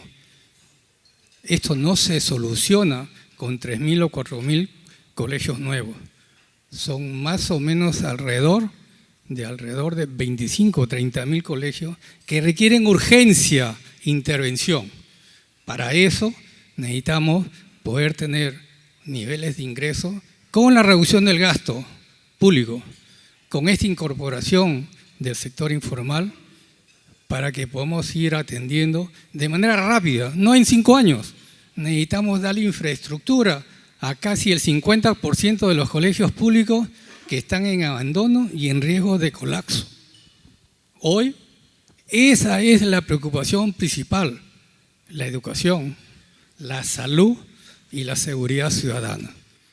Y por último, uno de los temas relevantes del Perú es todo el sur andino, que ha sido descuidado por diferentes gobiernos. Hoy los niveles alarmantes de anemia están en el sur del Perú. Por eso que el plan de gobierno de Renovación Popular lo que persigue es establecer zonas francas en los 8 departamentos del sur andino. Muy bien. De tal manera de que eso pueda permitir mejorar los niveles de ingreso. Como se había comentado por Juan Carlos, necesitamos reforzar la clase media en el Perú, que es la base importante para un desarrollo sostenido. Gracias. Muy bien, tiempo cumplido. En esta parte, en esta ronda, Tania Rodas, por favor, ¿qué propone en cuanto a la base tributaria de nuestro país para los próximos años desde Alianza para el Progreso? Alianza para el Progreso se caracteriza por ser un partido político de centro, derecha, inversión con justicia social. Al punto que ha referido Albina respecto al sistema actual de impuestos, proponemos la formalización empresarial y laboral. ¿Esto qué significa? Simplificar regulaciones, integrar ventanillas y vincular beneficios tributarios y financieros con la formalidad empresarial y laboral, articulado con el Plan Nacional de Convivencia y Seguridad Ciudadana y a la reforma de la clasificación nacional de cargos en nuestro país. El diseño combina medidas estructurales y de gestión. En las primeras destacan la mejora regulatoria, me ha dicho el RIA, ex ante y el ex post, revisión de cargas, licencias, a plazo y silencio positivo efectivo. La interoperabilidad digital, identidad y firma digital, ventanillas únicas, intercambio automático de datos y la simplificación tributaria para las MIPES, con contribuciones proporcionales y previsibles. ¿Y esto en qué va a impactar? En el aumento de la productividad y base tributaria, protección social y cumplimiento normativo. Muy bien, ahora yo los he venido escuchando atentamente y la expectativa siempre es en que se pueda generar inversión en nuestro país. En ese sentido, quería preguntarles cuáles son o qué mecanismos ustedes desde sus partidos políticos piensan implementar justamente para destrabar, ¿no?, muchos de los proyectos de inversión que tenemos actualmente. Quiero empezar esta parte, por favor, con Óscar Lozán, de Renovación Popular. Te refieres a la tercera pregunta, Albina, ¿no? A la quinta. La quinta pregunta con relación a los proyectos de inversión, correcto. Correcto. Entonces había un salto. Perfecto. Mire, el tema de los grandes proyectos es un tema importante. 60.000 millones en la gran minería necesitan una urgente destrabada. Son más o menos 2 puntos en el PBI lo que se podría lograr destrabando las inversiones en el sector minero. Pero igual creo que es importante que podamos ver por otros sectores. Majes está trabado en Majes 2 y necesitamos llegar a una solución rápida con el concesionario. De tal manera de que desde 2017 ese tema está parado. Y el problema de Majes 1 es que más del 50% de esa represa está colmatada. Necesitamos destrabar esos temas para poder darle más agua a la población y a la agroindustria. Igual sucede con las otras represas. El tema de destrabar las inversiones pasa importante para que rebuscamos el Estado, de tal manera de que tengamos un gran ministerio de infraestructura, para que no tengamos el problema hoy de la carretera central. Un ministerio de transporte haciendo contratos a espaldas del Ministerio de Economía y hoy no hay el financiamiento para llevar adelante la gran carretera del centro, ni lo que llega al aeropuerto. Hoy lo que necesitamos es que todos los ministerios que tienen que ver con obra pública estén concentrados en uno solo, que sea el de infraestructura. Y por otro lado, darle más preponderancia al Ministerio de Economía para que todas esas funciones regulatorias, normativas y de fiscalización estén en uno solo. Para aquí tenemos Ministerio del Ambiente por un lado, y una serie de otros ministerios que tienen que dar opiniones para todas las APPs. Necesitamos que todo eso esté centralizado. ¿Y qué mejor que sea el Ministerio de Economía el que suelta la plata y el que tiene la posibilidad de poder establecer sinergias entre todas las actividades centralizadas en el Ministerio de Economía para que de un solo lado salgan las autorizaciones que correspondan? Eso es gran parte del destrabe de lo que queremos en el tema de estas grandes inversiones. De tal manera de que la acción conjunta de reducir el Estado, de poder establecer sinergias y poder destrabar, dependiendo cada uno de los sectores económicos, podemos lograr que en los próximos 12 o 18 meses podamos darle ese gran impulso a la economía. Muy bien. Ese gran impulso nos va a permitir dar ese gran salto que hoy estamos de espalda a lo que sucede en el mundo. Tiempo Gracias. cumplido. Por un instante me sentí docente cuando se cambia la pregunta en el orden y de pronto todos me miran como que ¿qué pasó? No, son las mismas que habíamos propuesto dentro del programa. Jaime Delgado, en el caso de Ahora Nación, ¿cuáles serían estos mecanismos de implementarlos, ¿no?, para destrabar proyectos de inversión? Bueno, todos estamos de acuerdo en que la inversión es necesaria, nacional y extranjera, pero una inversión responsable y que cumpla normas. Yo no estoy seguro que hay que priorizar el tema de destrabar inversiones, que probablemente hay algunas trabas, sino poner el piso parejo para todos los inversionistas. Porque aquí nuestro país se ha caracterizado por los privilegios que tienen algunos sectores y por la captura que han hecho del Estado algunos grupos económicos que están protegiendo sus sectores. Por ejemplo, ¿ustedes sabían que los usuarios regulados de energía eléctrica estamos pagando 40% más del valor de la energía que la que pagan los usuarios libres, los que pueden negociar directamente con las generadoras? ¿Y por qué? Porque hay grupos empresariales que están trabando, por ejemplo, y boicoteando el ingreso de energías renovables. Porque las energías renovables dice que no te pueden garantizar una cobertura y continuidad de 24 horas de producción de energía solar, porque el sol solo sale 8 o 10 horas al día. Con ese tipo de argumentos se dio una ley que costó mucho en el Congreso, no hay reglamento. Y ahora con esta crisis energética se pone en evidencia cómo la protección a esos grupos de interés es el verdadero problema. No me lo cuenten a mí, yo he estado en el Congreso, ya yo quisiera tener grupos de derecha. No, son grupos que están protegiendo intereses particulares y eso va en contra de la libre competencia. Yo soy uno de los fundadores del Indecopi, el creador de todo el sistema de protección al consumidor, y no saben lo que nos ha costado, por ejemplo, sacar la ley de control y fusiones, de regulación de control y fusiones empresariales, que la tienen 94 países del mundo y sin embargo en el Congreso grupos oponiéndose a ese tipo de legislación. Ahora, desregular, estoy de acuerdo, desburocratizar sí, o sea, sacarle toda la grasa del sector público, es verdad que se ha llenado de empleados de favor político, pero eso no significa debilitar el rol y la eficiencia del Estado.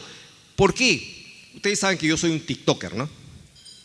Yo entro a los mercados con mi termómetro láser y voy midiendo la temperatura del pescado a 20 grados, temperatura del pollo 25 grados. ¿Y dónde están las municipalidades que no controlan eso? Nadie controla nada. ¿Por qué? Porque han debilitado la gestión pública en temas que son esenciales, garantizar los derechos del consumidor. A ese extremo.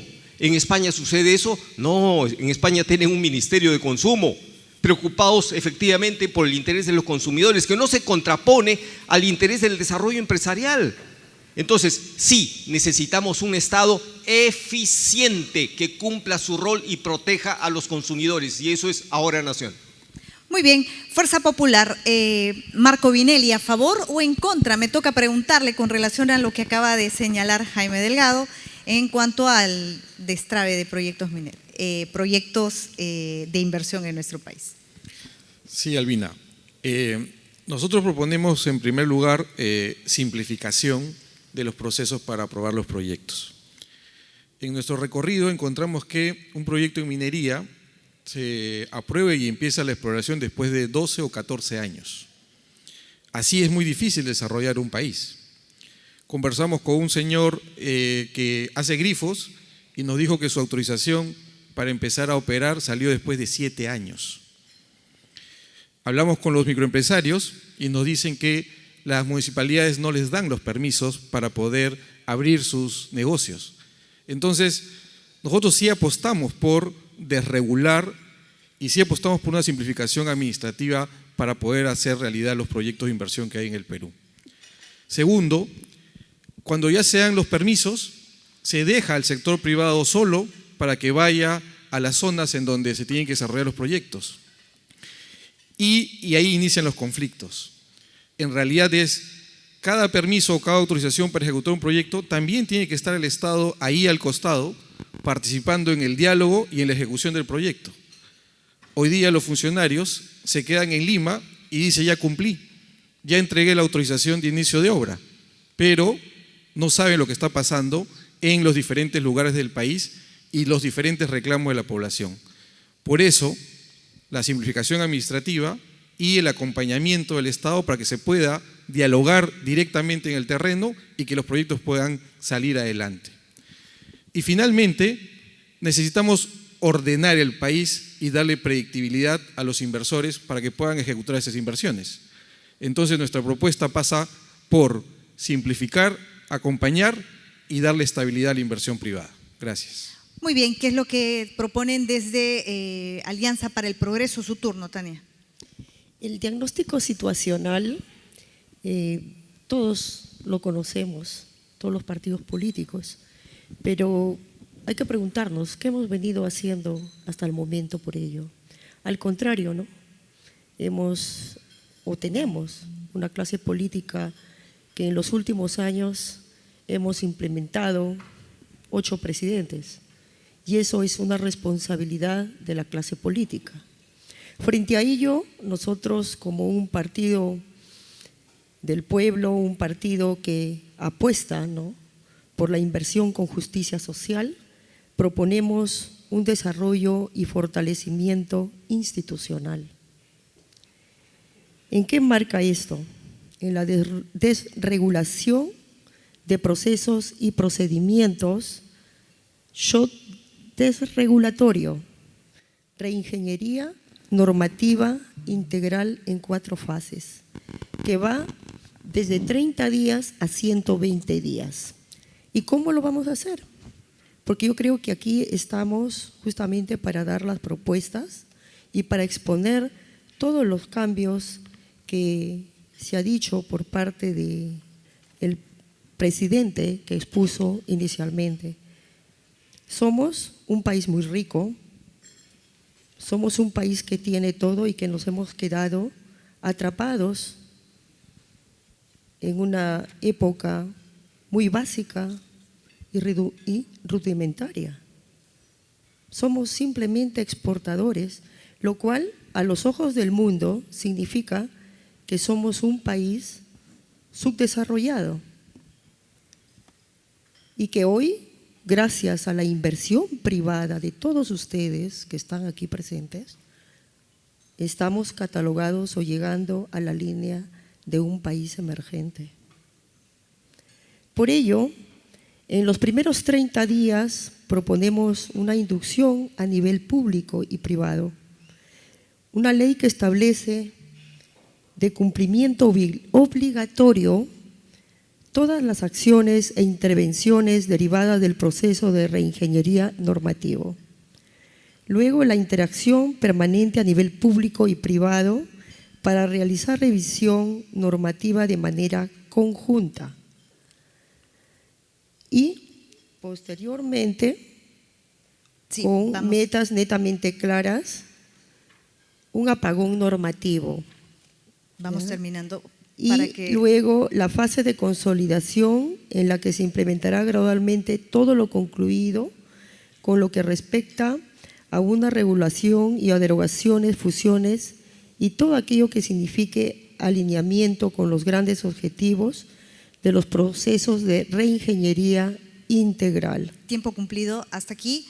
Sí, vamos con una de las preocupaciones en los últimos años con los distintos gobiernos que hemos tenido, lo que mencionábamos hace algunos instantes, lo mencionaban ustedes, básicamente era el populismo y cómo varios sectores, justamente por la crisis que genera inestabilidad, que genera desconfianza, pues hay muchos temas pendientes en nuestro país. Uno de estos temas, y lo quería plantear en una de las interrogantes, tiene que ver con el sistema de pensiones, ¿no?, que existe polémica al respecto. Quiero saber cuál es la posición de cada una de las agrupaciones políticas, siendo ustedes las principales fuerzas que tenemos en estos momentos postulando a la presidencia. ¿Cómo se podría ejecutar o no una reforma en el sistema de pensiones? Guillermo Aliaga, quiero empezar esta ronda con su respuesta. Muchas gracias, Albina. Solamente respecto a la pregunta anterior de destraves, desde Somos Perú sí postulamos que se tiene que hacer un trato directo. Hoy en día sabemos de que gran parte de la problemática que se tiene es cuando las dos partes contractuales, es decir, el Estado, así como la empresa privada, no se ponen de acuerdo a algunos temas o algunos términos, sobre todo de carácter técnico. Y la inacción por parte de la autoridad termina conllevando a que el trato directo pase de lado para evitar cualquier tipo de acto de posible corrupción y de esta manera responsabilidad post el término de la obra. Por eso, mesas técnicas directas que sean con acompañamiento del MEF. Y respecto a la pregunta del sistema de pensiones, Somos Perú ha sido uno de los principales críticos de la última reforma que se ha hecho. Ponerle un límite tan bajo de lo que viene a ser el aporte indirecto que se hace con el descuento hasta del 1% del IGB para poder hacer descuentos personales, para aportes futuros, no consideramos que sea una solución. El que más tiene y más puede adquirir, tiene que también tener la posibilidad de poder generar mayor acumulación en su renta privada de pensiones. Otro tema que consideramos importante es el modelo de la pensión semilla, donde justamente el Estado peruano tiene que hacer un aporte por cada uno de los trabajadores que ingresen a la formalidad. Gran parte de la informalidad es porque la gente no siente ningún atractivo para poder pasar esa valla de la informalidad a la formalidad. También necesitamos ciertamente que haya un cross information. ¿Qué es lo que sucede específicamente, por ejemplo, en el tema minero? Todos podemos cuestionar el sistema del Reinfo. El propio Estado cuestiona el sistema del Reinfo, que es el de la formalización minera.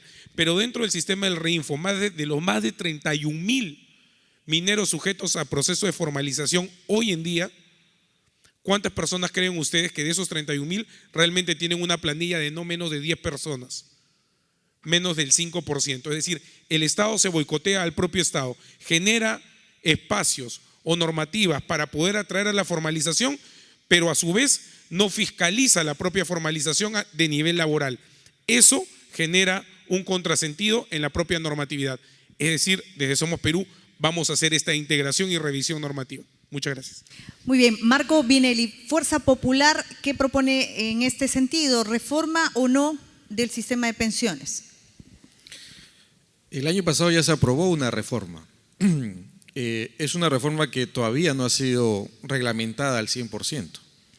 Entonces, lo que proponemos es que se reglamente al 100%, que se reglamente con la participación de los actores del sistema y no a puertas cerradas en el Ministerio de Economía y Finanzas o en la SBS. Una vez reglamentado y ver y evaluar sus beneficios en los próximos años, creo que podríamos pensar en una siguiente reforma. Pero lo que queremos en este momento es que la reforma que ya se hizo se puede ejecutar completamente para el beneficio de todos los pensionistas a nivel nacional. Gracias. Muy bien, Jaime Delgado, ¿cuál es la posición de Ahora Nación en función también de lo que ha escuchado de Marco Vinelli? Nuestra posición es clara: pensión universal. Todos los ciudadanos deben tener derecho a una pensión a la edad de jubilación, como principio, y una pensión digna. Segundo, las pensiones no pueden estar sujetas a la planilla, siendo que tenemos más de 70% de informalidad y que no está en planilla, como hemos construido un sistema pensionario basado en la planilla. Tercero, sostenibilidad del sistema. Y yo vengo proponiendo eso ya desde el año 2010, que publiqué un libro sobre el sistema de pensiones, qué futuro nos espera. Y desde ese entonces vengo proponiendo Pension Car. ¿Qué es Pension Car? Es un sistema a través del cual las personas desde que nacen, repito, desde que nacen, tenga una cuenta de ahorro previsional con un aporte al recién nacido. Eso lo presenté el año 2014 y se oponían varios ahí en el Congreso, 2014. El aporte inicial al recién nacido, no sé, puede ser 100 soles o 500 soles o 1000 soles, que es una inversión del Estado al recién nacido a una cuenta de ahorro previsional inamovible hasta los 65 años. ¿Que con eso se va a jubilar? No, es un incentivo al ahorro previsional. Lo que necesitamos en el Perú es generar incentivo al ahorro previsional. Y yo proponía ya desde el 2014 que el 1% del IGB de cada una de nuestras compras vaya a esa cuenta individual de capitalización, Pension Car. Lamentablemente, cuando en el Congreso se aprobó esto, se desnaturalizó por completo, porque con 40 soles de aporte no vas a tener nunca una pensión, se desnaturalizó. Entonces, nosotros apostamos por un sistema sostenible que nos garantice pensión universal y en un sistema sostenible con incentivo al ahorro previsional. Muchas gracias. Ahora el turno para Óscar Lozán. Ha podido escuchar a Jaime Delgado. Quería empezar preguntándole, Renovación Popular, ¿va en la misma línea, a favor, en contra o qué propone? Bueno, primero hacerle recordar a todos que la reforma y modernización del sistema privado fue aprobado el año pasado, pero prácticamente por unanimidad. Todos los que estamos acá, que representamos partidos, aprobaron esa reforma. Sin embargo, esa reforma requiere de ese reglamento, pero requiere que podamos avanzar con dos temas básicos para que esta reforma funcione. Está bien que se limite el retiro para los menores de 40 años. Es un tema importante para evitar que se desfinancie las AFP. Y cuando se financia una AFP, se desfinancia los futuros financiamientos de largo plazo de los proyectos de inversión. Hoy, cuando uno emite un bono, como lo hemos hecho en la Municipalidad de Lima, las AFP no pueden participar porque su capacidad no le da para invertir en bonos mayores de 8 años. La Municipalidad de Lima ha emitido un bono de 20 años. Por eso que tuvimos que ir al mercado internacional.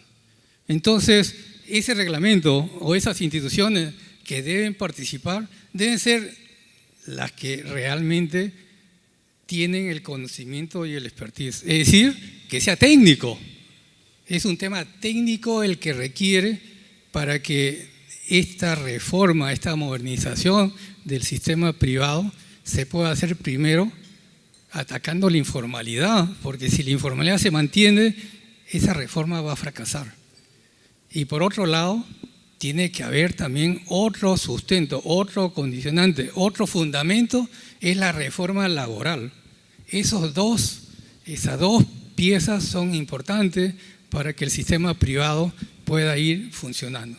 Totalmente de acuerdo que el reglamento debe incorporar todos estos elementos para que esa reforma se pueda implementar de manera progresiva, en la medida que se reduzca la informalidad y en la medida que los sistemas de remuneración en el sector público, por ejemplo, manejen hacia una sola vía, hacia un solo sistema, y no tener una serie de sistemas de remuneración que dificulta o entorpece el desarrollo de esa futura reforma en el sistema de pensiones.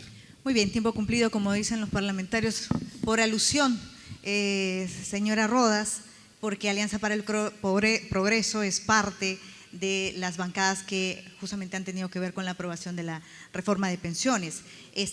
¿Cómo se podría implementar? ¿La piensan cambiar? ¿Cuál es la propuesta de su agrupación política? Recordemos que todo es un consenso de bancadas.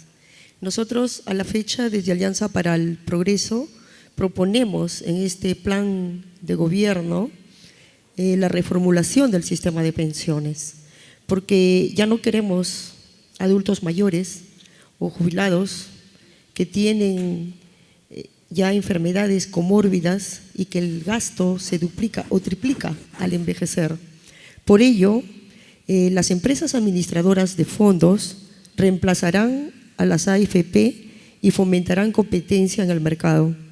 Inyectaremos un capital semilla que irá a un fondo blindado de retiros para que sea manejado por el sistema previsional, de tal forma que todos los peruanos tengan una pensión al jubilarse digna, replicando el modelo alemán.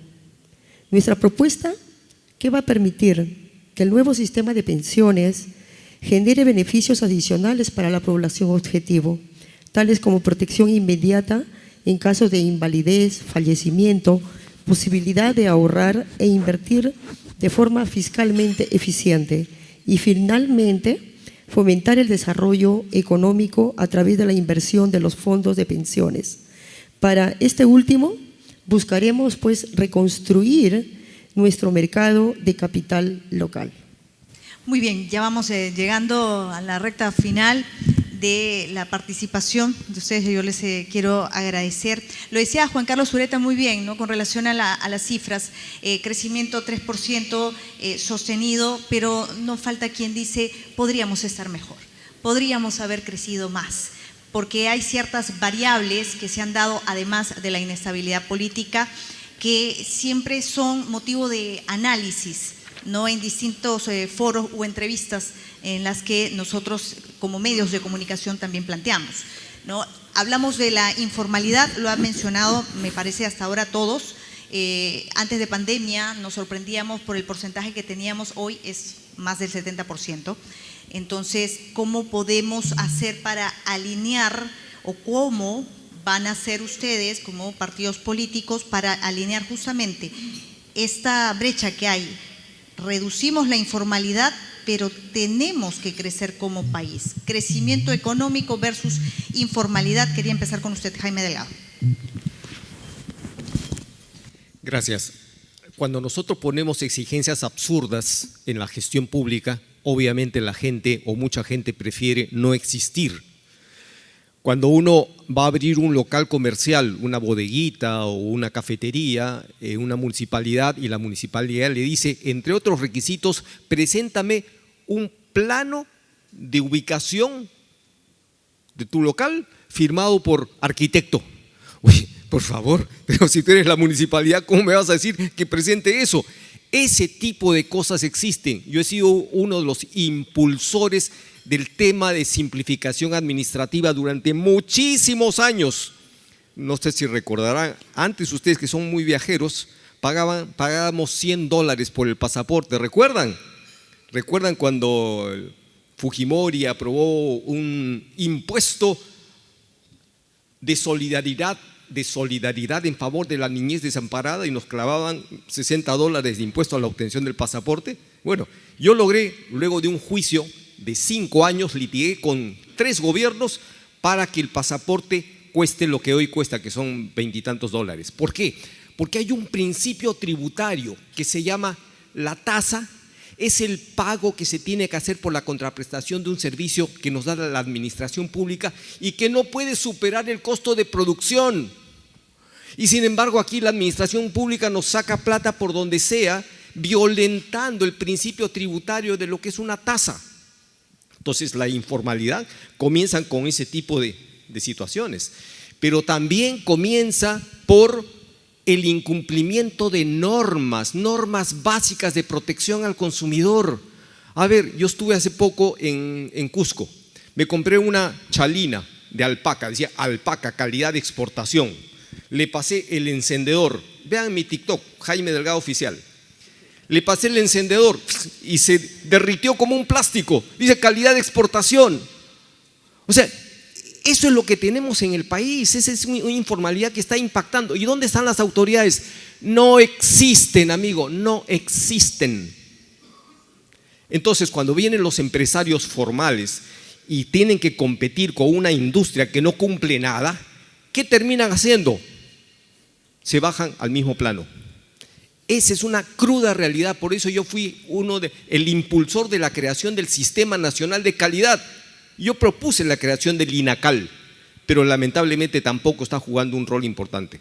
Entonces, formalidad, sí, pero generemos las condiciones para que esos productos y esos servicios se vendan cumpliendo estándares básicos de protección a los consumidores y protección a la salud. Tiempo cumplido. Guillermo Aliaga, ¿qué propone Somos Perú en ese sentido? Garantizar el crecimiento económico, pero tenemos que reducir la informalidad. ¿Cómo hacerlo?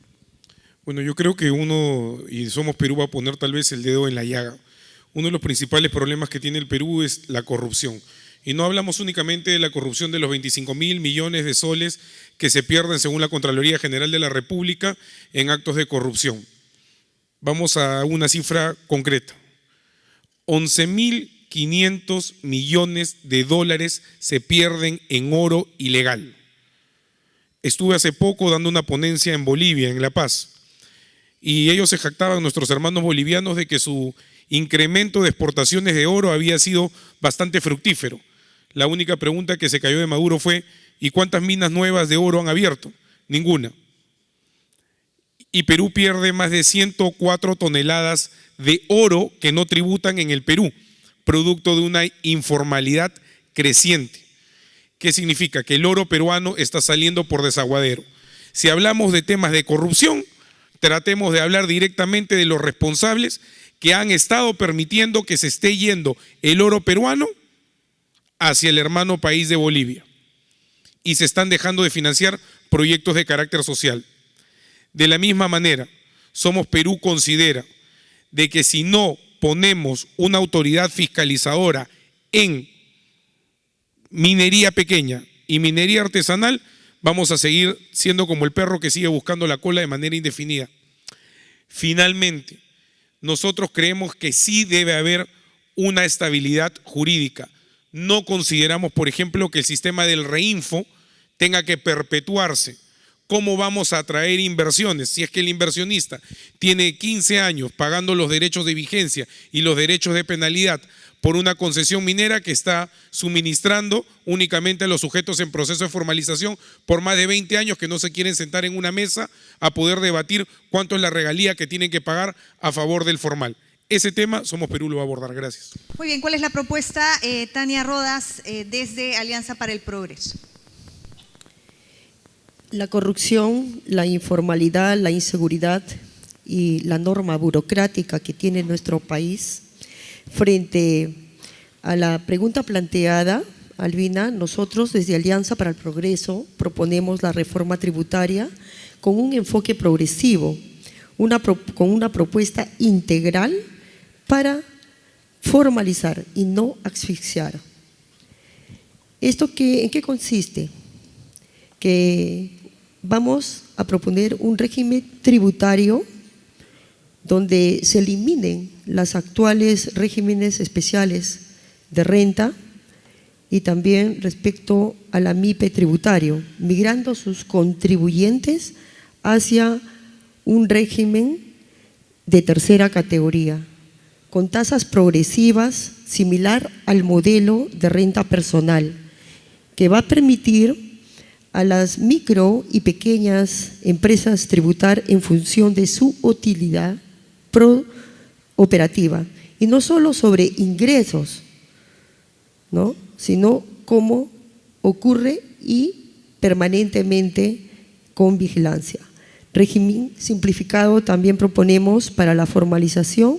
Esto nace como una herramienta para enfrentar uno de los problemas estructurales del país, ¿no? Y vamos a reemplazar al RUS como un nuevo sistema que no busca recaudar, sino identificar, formalizar y proteger a millones de peruanos a través de un modelo de microcontribución con beneficios sociales inmediatos. Muy bien, tiempo cumplido. Su turno, Óscar Lozán, desde Renovación Popular.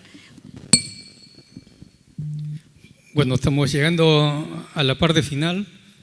Yo quería comentarles a todos que el plan de gobierno de Renovación Popular se ha hecho por un conjunto de profesionales de muy alta experiencia y que coincidimos en la visión de Rafael López Aliaga de poder llevar al Perú a una potencia mundial. En el tema que nos toca ahora, es importante poder reducir la informalidad dando propiedad. En la medida que la agricultura, en la medida que el agro, podemos formalizar al 100% de los que hoy están en una situación informal, va a ser importante, porque formalizando, entregando la propiedad, van a poder tener acceso al crédito. Ese es en el agro, igual en el tema de la minería, pero igual se complementa porque si no hay una reforma del Estado y no podemos lograr que la inscripción de las empresas se pueda hacer en 24 o 48 horas, de nada vale, ¿no? Entonces, importante el tema de la propiedad, importante el tema de la reforma del Estado. El crecimiento económico es producto también no solo de inversión, sino de confianza. Cuando hemos recuperado en la municipalidad los 5 kilómetros para ampliar la vía expresa sur, y lo hemos hecho en 6 meses y no en 4 o 5 años como estaba previsto en la concesión, es un tema importante de generar confianza en el inversionista. Hoy todos esos propietarios de todos esos 5 kilómetros hoy tienen un valor predial, un valor de su propiedad 15-20% más. Igual lo hemos hecho con Ramiro Priale, una inversión de un poco más de 100 millones, está permitiendo de que todos esos propietarios que no podían aprovechar sus terrenos, sus propiedades, para poder tener un valor adecuado, porque no estaba terminada la vía Ramiro Priale. Igual lo estamos haciendo en la Panamericana Norte o lo estamos haciendo en Villa María del Triunfo. El crecimiento en la inversión pública, pasando de 60.000 millones de soles a 90.000 es un tema que lo podemos lograr. Y le he puesto 2 ejemplos de 2 obras importantes como la ampliación de la Vía Expresa Sur, 54 años paralizado. Ramiro Prealé, más de 12 años paralizado. Entonces, la inversión por parte del Estado debe generar fundamentos importantes en el sector privado para poder generar esa confianza. Subir los 50.000 millones de inversión privada se puede lograr generando confianza y un shock desregulatorio y un shock de inversiones por parte del gobierno. Gracias. Muy bien, muchas gracias. Vamos a esta última parte. Marco Vinelli, sus comentarios con relación a cuál es el plan de Fuerza Popular. Sí, muchas gracias, Albina. Para crecer solamente hay una fórmula, que es invertir. Y si vemos la estructura de inversión en el país, el 20% es del sector público y el 80% es del sector privado. Si queremos que el Perú crezca al 6%, tenemos que dar las facilidades a la inversión, tanto del inversor grande, mediano y pequeño. Y eso pasa por hacer la simplificación y el shock desregulatorio que le hemos comentado hace un instante. Segundo, la informalidad.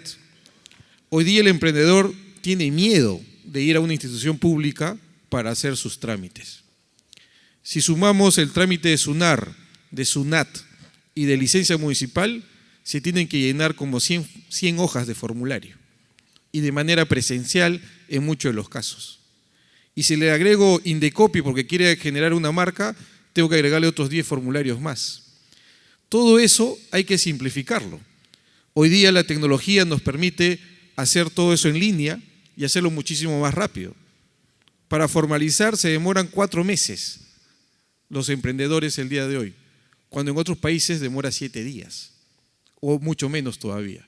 Entonces la receta de la formalización está en poder simplificar todos esos procesos administrativos y quitarle la discrecionalidad al funcionario y hacerlo a través de sistemas digitales. Y para crecer, solo nos queda darle las facilidades a la inversión para que el Perú vuelva a tener 6-7% de crecimiento anual. Gracias. Muchísimas gracias. Vamos a dejar aquí las interrogantes solamente para cerrar y de paso nuevamente agradecerles el espacio que se han dado para justamente tener este encuentro donde podamos escucharlos. 1 minuto nada más para cada uno.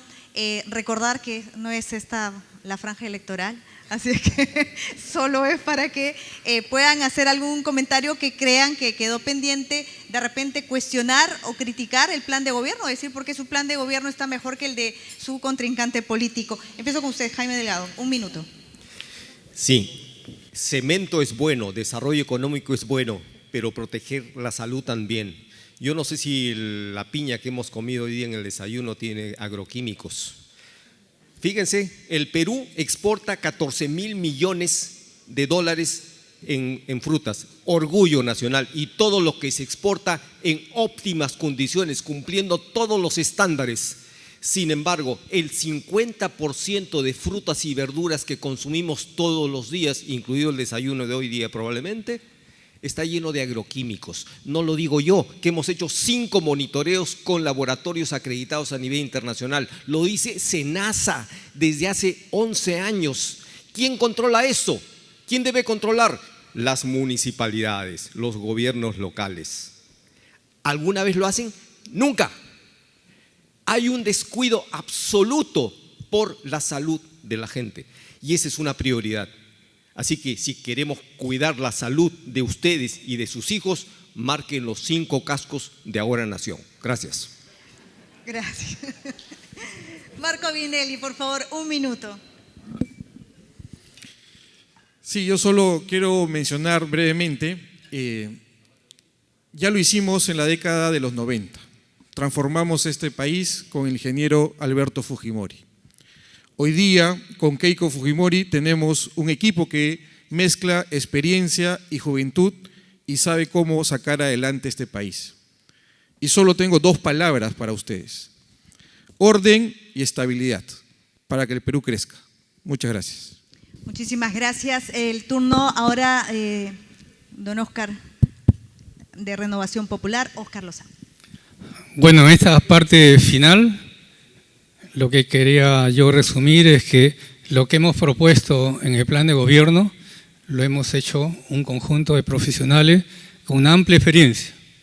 Pero hoy los planes o los diagnósticos, casi 70% de todos, son similares de todos los partidos. La pregunta es, o el problema es cómo. Y el cómo se responde con un líder, con un equipo.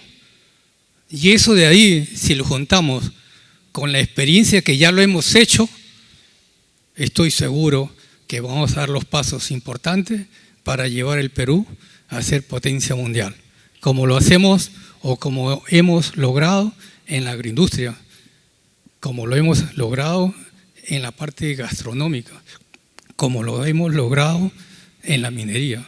Pero todo eso lo podemos duplicar en los siguientes años. Por eso la confianza en el voto, estoy seguro que nos va a favorecer para poder llevar adelante este importante plan de gobierno con un gran líder, que es Rafael López Aliaga. Gracias. Gracias. El turno ahora, Tania Rodas, comentarios finales desde Alianza para el Progreso. Muchas gracias, Albina. Agradecer a todo el público y al empresariado presente.